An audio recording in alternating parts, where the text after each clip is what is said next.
Hey guys, welcome back to my channel, The ENT Resident. Today I'll be discussing about medullary thyroid carcinoma.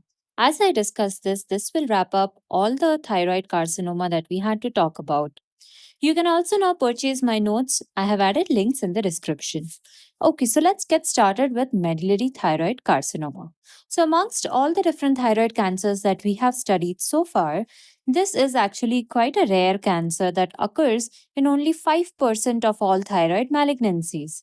And medullary thyroid carcinoma also constitutes about 5 to 10% of all pediatric thyroid cancers. Now, compared to papillary and follicular carcinoma and anaplastic carcinoma, which all had its origin from the thyroid follicular cells. Some of them were well differentiated, some of them were not differentiated. But medullary thyroid carcinoma has a very different origin. It arises from the parafollicular C cells.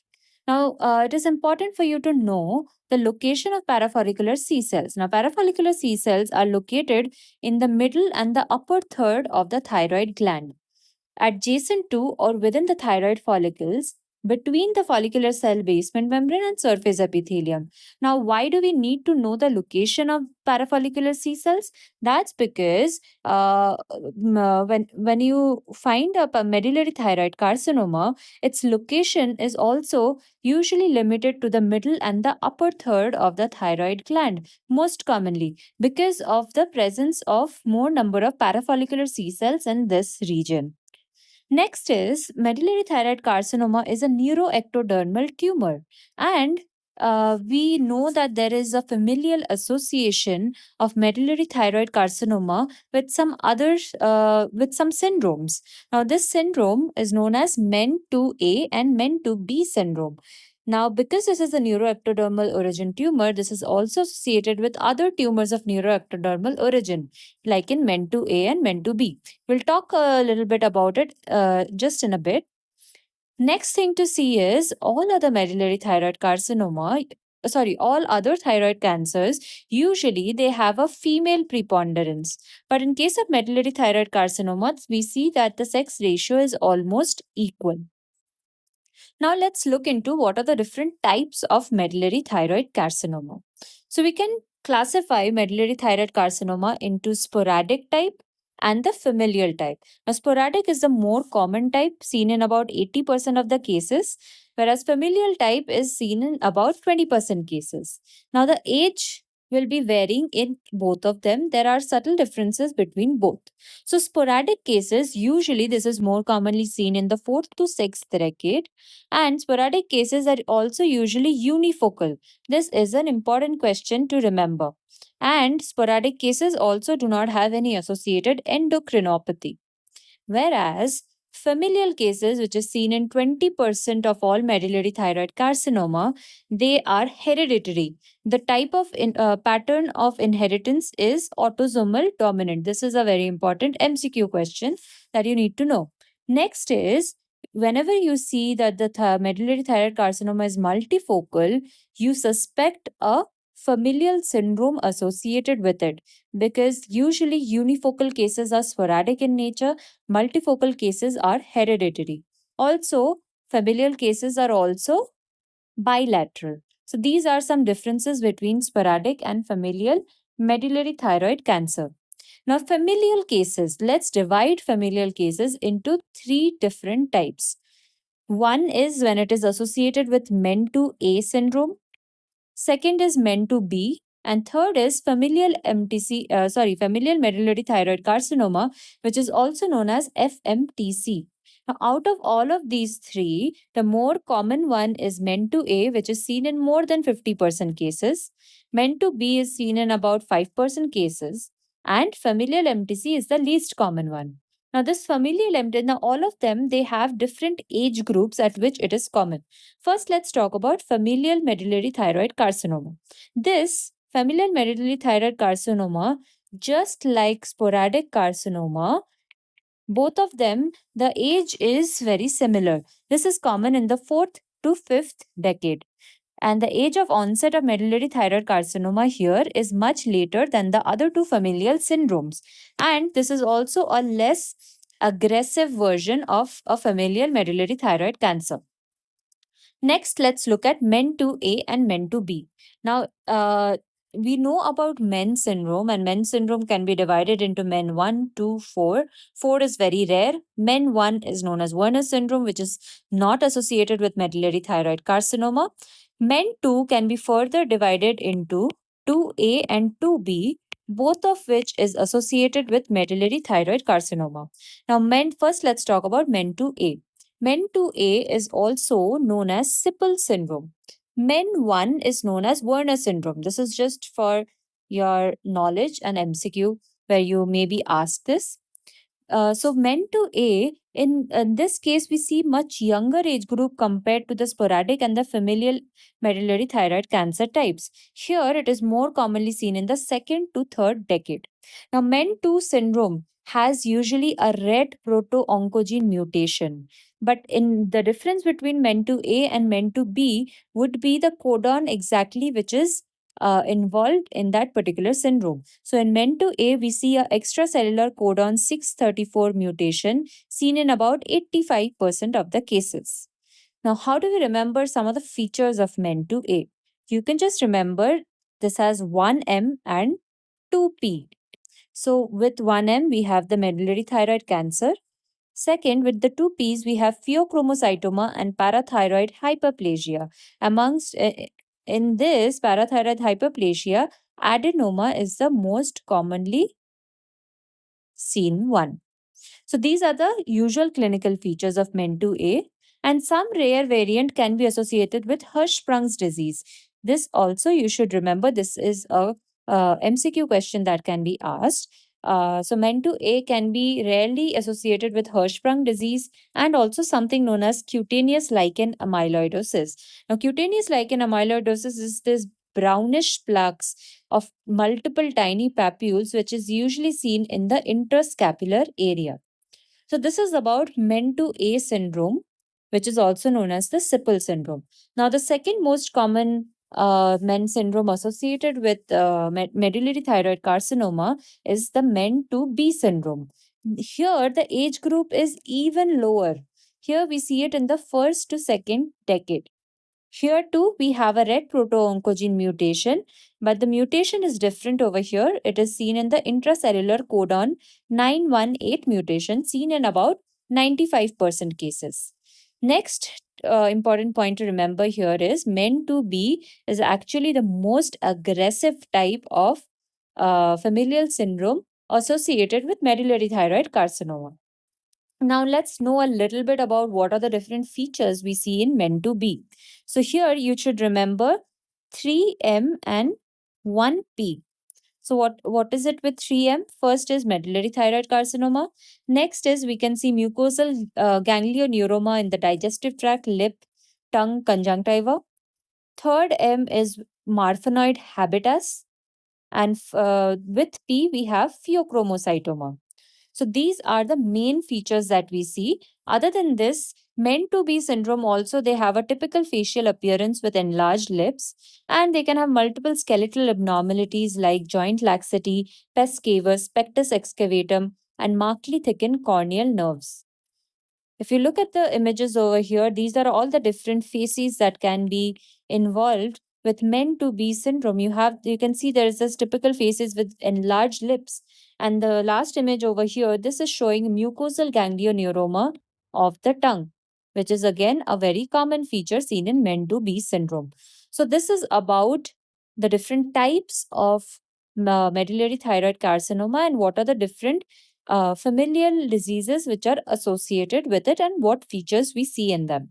Now, let's talk a little bit about the associated mutation that we see in medullary thyroid cancer. So, as we have found out so far, the red proto-oncogene is usually involved over here. So, what kind of mutation do we see here? We see a gain of function germline and somatic mutation of the red proto-oncogene, and this is located on chromosome 10. The important thing to know here is this red proto-oncogene, it usually encodes a plasma membrane bound receptor, tyrosine kinase, which is expressed by the thyroid C cells, cells of adrenal medulla, autonomic nerve ganglia, colonic ganglia, and parathyroid cells. This is the reason why in MEN2 syndrome, we have seen that all these areas are involved. Not only the thyroid is involved to form medullary thyroid carcinoma, we are also seeing pheochromocytoma, which involves the adrenal. Then there is involvement of autonomic nerve ganglia. There is involvement of colonic ganglia, leading to ganglioneuromas, and even parathyroid cells are involved, forming parathyroid hyperplasias. So you can see this is the function of RET gene over here. So when there's a germline mutation associated with MEN2 or the familial medullary thyroid carcinoma, they are found in 7 of the RET gene's 21 exons. Now let's remember 3 such mutations of the RET proto-oncogene that is important in relation to MEN2 syndrome. So the first one is a extracellular codon 634 mutation. This is seen in 85% of MEN2A cases. This mutation leads to a dimerization of the RET receptor, which leads to abnormal cell growth, differentiation defects, and cellular transformation. Second important mutation to remember is a intracellular codon 918 mutation, which we see in 95% of MEN2B cases. This mutation is associated with some receptor activation in the absence of any receptor dimerization. And third mutation, this third mutation is not associated with MEN syndrome, but rather it is seen with sporadic medullary thyroid cancer cases. About 25% of it is seen to be associated with somatic mutations of the RET at codon 918. If this mutation is present, usually this is associated with a poorer prognosis.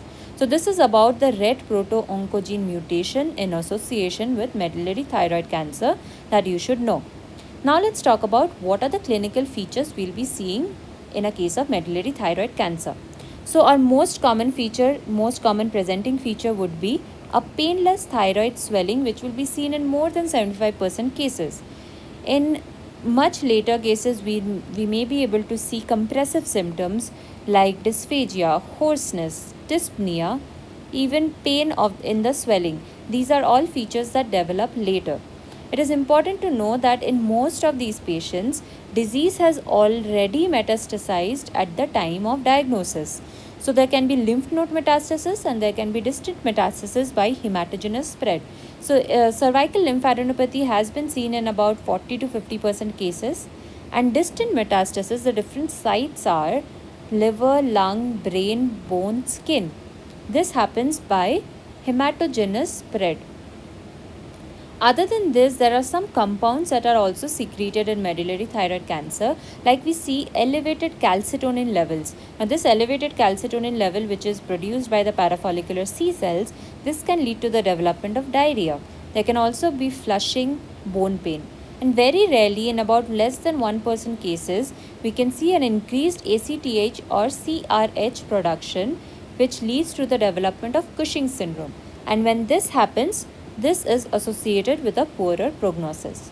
So this is about the clinical features that we can see in medullary thyroid cancer. Now let's look at the histology. First we'll discuss the gross or the macroscopical features in such a case. So it can be a solitary tumor or a multiple tumor. And as I've mentioned before, whenever there's multiple tumors, we have to suspect a familial case. We should look for different other presenting feature of the different familial cases that we have just read about. And as I've already mentioned before, this is usually seen in the upper 2/3 of the thyroid lobe, because this is where the parafollicular C cells are concentrated. There can be the presence of variable necrosis, hemorrhage. Very rarely it can be encapsulated as well, but usually this lacks the presence of a capsule. And if the tumors is less than 1 centimeter, we call this as medullary microcarcinoma. This tumors less than 1 centimeter usually have a good prognosis compared to the others. Now let's look at the microscopical features that we will be seeing. If we look at the first image over here, we can see, let's look at the second image. Labeled as tumor cells, we can see a lot of tumor cells which look round to polygonal in shape. and we'll be seeing a lot of amyloid. You can see this image over here. This is the amyloid that is present in the stroma. And all these cells, we can see that the cells are separated from each other by fibrocollagenous stroma. We can see these stroma, that pinkish color stroma that you are seeing. This is the fibrocollagenous stroma. This is what separates the tumor cells. Important question over here is, this is the only thyroid cancer which is associated with amyloidosis. And all these cells that we have seen, they have different patterns of arrangement. They can be arranged in solid sheets, nests, or insular or trabecular pattern. Now let's try to understand, why does amyloid form? Now we know that the parafollicular C cells, they produce calcitonin. Calcitonin is basically a polypeptide hormone. So when we have a tumor involving the parafollicular C cells, there is excess calcitonin being secreted, or excess calcitonin being formed. So we are having an excess polypeptide formation. Now because there is excess polypeptide formation happening at the same time, sometimes some of the proteins can actually get misfolded. So these are not normal in structures. These misfolded proteins will now form fibril and they start depositing as amyloid. So you can see this pinkish structure that you are seeing over here. This is amyloid, which has a very ground glass like appearance. So amyloid is basically composed of altered calcitonin secreted by the tumor cells. So that's the reason behind amyloid formation in case of medullary thyroid cancer. And immunophenotype will be positive for CK, calcitonin, TTF1, CEA, carcinoembryonic antigen, CD66E and other pan-neuroendocrine markers. Last part to know here about the histology is, there are a lot of histological variants of medullary thyroid carcinoma, like follicular oncocytic giant cell, pigmented papillary neuroblastoma-like, paraganglioma-like, small cell, clear cell, spindle cell, squamous melanotic, amphicrine, angiosarcoma-like, carcinoid-like, and medullary microcarcinoma and encapsulated ones. So this is about the histology of medullary thyroid carcinoma, where important to remember is the shape of the cells, which is round to polygonal tumor cells. They are separated by fibrocollagenous stroma, and there is the presence of amyloid in the stroma. And what is the amyloid here? Amyloid is basically altered calcitonin secreted by the tumor cells. Now that we have found, in a case of medullary thyroid carcinoma, how will you confirm the diagnosis and what are the investigations that you will perform in such a case? Just like any other thyroid cancer, we will perform a USG or ultrasound of the neck and thyroid gland. Here we will be seeing a solid hypoechoic nodule, microcalcifications, and heterogeneous ecotexture within the lesion. Because of this heterogeneous ecotexture, sometimes the term salt and pepper appearance is used because of the presence of mixed echogenic foci. After this, we'll be performing a fine needle aspiration cytology of the thyroid swelling. Here, what we just discussed in histology, we'll be seeing that. And the amyloid deposition is an hallmark feature over here. This amyloid deposition will be appearing as amorphous acellular eosinophilic material. And when you perform a Congo red stain, we will see the typical apple green birefringent appearance. This is MCQ questions that you should know. Next important the investigation to perform over here is a serum calcitonin level. As I've mentioned here, parafollicular C cells secrete serum calcitonin. So this is actually a very sensitive marker for medullary thyroid carcinoma. So we, in all cases of medullary thyroid cancers, before we take them up for surgery, we should measure the level of basal calcitonin. And the level of calcitonin is actually a very good indicator of the disease extent. Other than this, we have seen in familial cases, we see a lot of other tumors like parathyroid hyperplasia, we see pheochromocytoma. So we need a way to determine that as well. So the first test for that would be a urinary or a plasma catecholamine or metanephrines. This is the biochemical test that we perform to detect pheochromocytoma. Again, this is a very mandatory test to perform in all patients of medullary thyroid cancer before they are taken up for surgery, because if in case the patient does have pheochromocytoma, it has to be treated prior to performing the thyroidectomy, because if you do not treat it and then take the patient up for thyroidectomy, your patient can actually land up in hypertensive crisis during the time of surgery. So it is important we perform this test to detect the presence of any pheochromocytoma and treat it. Second important thing to remember here is, when should you do an annual biochemical screening for pheochromocytoma? This should be done from the age of 11 years in the carriers of red codon mutation 918 and 634, and from the age of 16 in the other mutation cases. Next is serum calcium. So we know that parathyroid hyperplasia is a common feature seen in Mentu syndrome. So for this, we should perform serum calcium as well for all patients prior to surgery. So any case that has hypercalcemia or high or inappropriate serum parathyroid hormone, they will indicate the need for careful assessment of the parathyroid gland during the time that you are performing the thyroidectomy. And if it is required, you should excise the enlarged parathyroid gland.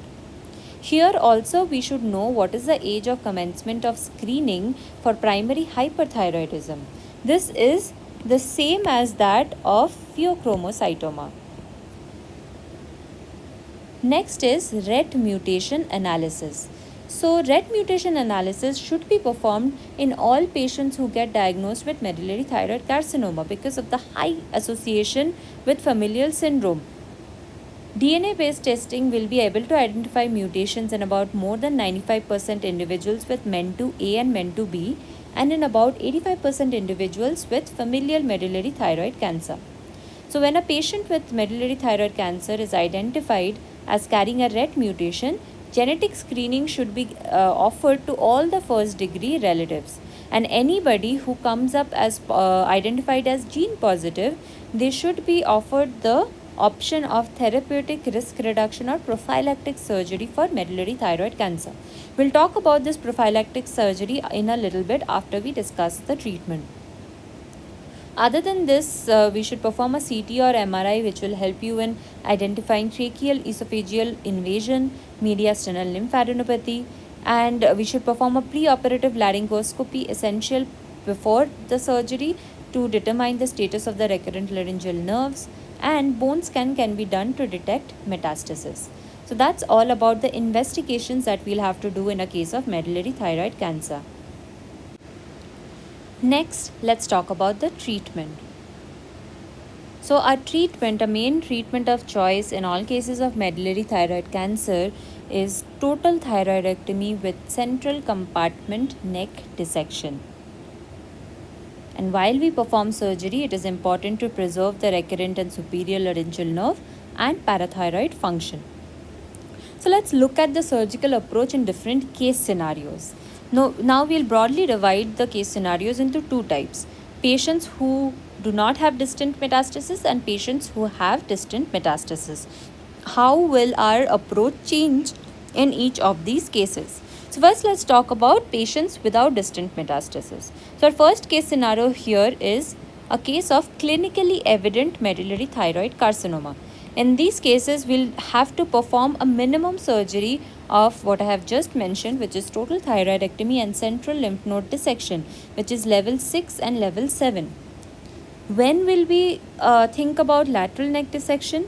So a therapeutic selective lateral neck dissection should be done if there is clinical or radiological evidence of nodal disease.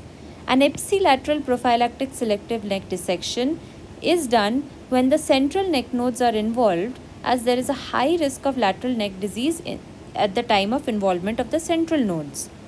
And next thing is, in absence of any overt central neck node disease, we have to do a histological confirmation of node metastasis by intraoperative frozen section, and then decide whether we want to perform a prophylactic lateral neck dissection or not. So this is how we'll manage a clinically evident case of medullary thyroid cancer. Now say we do not have a clinically evident case, we have an incidental case of medullary thyroid cancer, and the size is more than 1 centimeter, which was diagnosed at the time of performing hemithyroidectomy. And along with this, we have a elevated post-operative basal calcitonin. In these cases, we will do the same treatment as I just mentioned above. Now let's talk about an incidental case of medullary thyroid carcinoma, but the size is less than 5 mm, which means this is a micromedullary carcinoma. And here the red gene is negative and we have a normal post-operative basal calcitonin. In this scenario, we do not need to do a completion thyroidectomy. It is not required. We can leave the patient as it is. Our next scenario is, say we have an incidental medullary thyroid carcinoma which is more than 5 mm. Along with it, either the post-op basal calcitonin is elevated or our post-op basal calcitonin is normal but an elevated stimulated calcitonin levels are seen. In these cases, we will perform a total thyroidectomy with a central neck dissection. Fifth scenario is, after a previous surgery and less than equal to 5 lymph nodes being removed, and then we see a calcitonin level of less than 1000 picogram per ml. In these cases, we will consider doing a central and ipsilateral lateral neck node dissection. Last scenario under patients without distant metastasis is if preoperative imaging has shown infrabrachycephalic mediastinal nodal disease. In these cases, we will go for a mediastinal lymphadenectomy via the transsternal approach.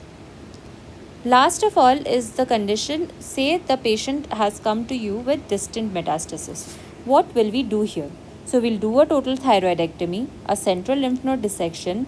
With this, we can do a resection of the enlarged mediastinal lymph nodes to prevent any subsequent compromise of the airway or the esophagus or any injury to the or any compression injury on the recurrent laryngeal nerve. So this is about the surgical approach to the different scenarios of medullary thyroid cancer. Surgery is mostly a treatment of choice, but we do have some other types of therapy in certain scenarios which we can use. For example, adjuvant radiotherapy. Usually, external beam radiotherapy reduces local relapse in high-risk patients and those who present with more advanced disease. So, we consider this in cases of patients who are at high risk of loco-regional recurrence. And second is targeted biological therapy, like we can use vandatinib and cabozantinib because we know that the red gene, I have told you before this, that the red gene encodes for a receptor for tyrosine kinase. So these are tyrosine kinase inhibitors that we can try in therapy over here. So these are all our treatment options in medullary thyroid carcinoma. Now how will we do follow-up of these patients? First of all, after you perform a total thyroidectomy, we have to give replacement doses of thyroxine to maintain a normal TSH level. So we will be monitoring the thyroid function tests. Second, we'll be monitoring the serum calcium levels to check for the parathyroid function. We'll also be monitoring serum calcitonin levels. However, we should definitely delay the time of monitoring for this because post-operative fall in calcitonin levels sometimes can be delayed to as much as 3 months. So checking it very early will not have much of significance over here. It's important to remember here that all patients of medullary thyroid carcinoma, they require a lifelong review and monitoring of calcitonin and carcinoembryonic antigen. And every patient who has been diagnosed with MEN-2 syndrome, we will require a multidisciplinary follow-up approach over here involving multiple departments like endocrinology, oncology and surgery to treat the different components of the syndrome and monitor them. So that's about our follow-up for all these cases. Next is, let's talk about persistent or recurrent medullary thyroid cancer. Now, residual or recurrent disease can be diagnosed on the basis of either clinical signs and symptoms or elevated or rising calcitonin or CEA levels, which is carcinoembryonic antigens. Usually, any kind of loco-regional or distant metastasis are seen within the first 5 years of the disease. In these persistent or recurrent cases, the investigations that we'll perform are ultrasound of the neck, chest CT, liver MRI, bone scintigraphy, axial skeleton MRI, and FDG PET CT.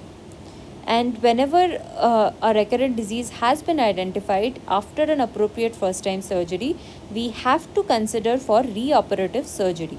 And when we are considering the reoperative surgery, our aims over here would be, first of all, to cure and significantly reduce the disease bulk and symptoms, and second, to relieve or prevent any kind of future compression of the airway and esophagus, as well as involvement of brachial plexus or recurrent laryngeal nerves. Last part is we'll discuss about prophylactic surgery for hereditary medullary thyroid carcinoma. So we were discussing above before that in medullary thyroid cases we have seen to be associated with other familial conditions like the MEN2 syndrome. So anybody who's at the risk of developing this MEN2 syndrome or has undergone genetic screening and they have found to be gene positive, in these cases we can perform a prophylactic surgery to prevent the development of any cancer. So in these cases, the timing at which we'll intervene and the extent of surgery that we'll do will depend on which is the codon which is affected, what is the age of the patient, and what is the calcitonin levels of the patient. So there are two types of surgery we can perform. We can perform a thyroidectomy and we can perform a lymph node surgery. So first is, let's talk about the timing of thyroidectomy, which will differ depending upon the codons that we see. So the highest risk to develop an aggressive medullary thyroid cancer is seen in codons 918 and 883 mutations, which is seen with MEN2B more commonly. They have the highest risk. Usually in these cases, neoplastic transformation of the C cells occur in the first year of life. So it makes sense that in these cases, in these mutations, we should perform the prophylactic thyroidectomy within the first year of life, preferably in the first 6 months. Second is children who have a red codon 634 mutation. These also have a high risk, but in these cases, the neoplastic transformation occurs in the first decade. So in these cases, we will perform a prophylactic thyroidectomy at about 5 years age or earlier if we see that the calcitonin levels have been elevated above 40 picogram per ml. And third scenario is with any other red codon mutations than these three that I have mentioned. In those cases, we'll do a 6-monthly clinical examination and we'll measure serum calcitonin around the age of 5 years. And we'll delay thyroidectomy till as later in childhood or in teenage years as possible unless the calcitonin levels are elevated. So this is the timing of prophylactic thyroidectomy with different affected codon and age of patient. Now let's talk about what is the timing of lymph node surgery. Now, ideally, if we are performing a total thyroidectomy before a medullary thyroid cancer has occurred, there is actually no need for performing lymph node dissection. However, in certain cases like, for example, the ones which have the highest risk mutation, that is 918 and 883, here we'll consider the patient for lymph node dissection during the time of prophylactic thyroidectomy in their first year of life. And second, children with MEN2A and a mutation of codon 634, they should undergo a central neck dissection at the time of prophylactic thyroidectomy if the calcitonin level is greater than 40 picogram per ml or if there is any evidence of node metastasis on imaging. So that's about our prophylactic surgery in a case of hereditary medullary thyroid cancer where we have found relatives to be having gene positive, red gene positive. Lastly, let's discuss about the prognosis of such patients. So survival rate at 10 years is seen to have a range of 56 to 96%. But most patients, more than 50% of patients with sporadic MTC actually die of their disease. And biochemical cure following surgery, if it is seen, it is actually associated with a high survival rate of 97.7% at 10 years. And children who have medullary thyroid carcinoma, they have a 5-year survival rate of 95%. Very important factor to remember here is, in a post-thyroidectomy case, we will be measuring the calcitonin and CEA levels. If these levels are rising how do we determine which one has a better prognosis and a worse prognosis? So we have to look at the doubling time at 6-month interval. This will help us in predicting outcome. So if the post-treatment calcitonin or CEA doubling time is less than 1 year, this is associated with a poor prognosis, and if it is more than 2 years, it is associated with a better prognosis. So that's all about the medullary thyroid carcinoma and the different familial syndromes it is associated with. If you have any further question on this, please note them down in the comment section and I'll get back to you.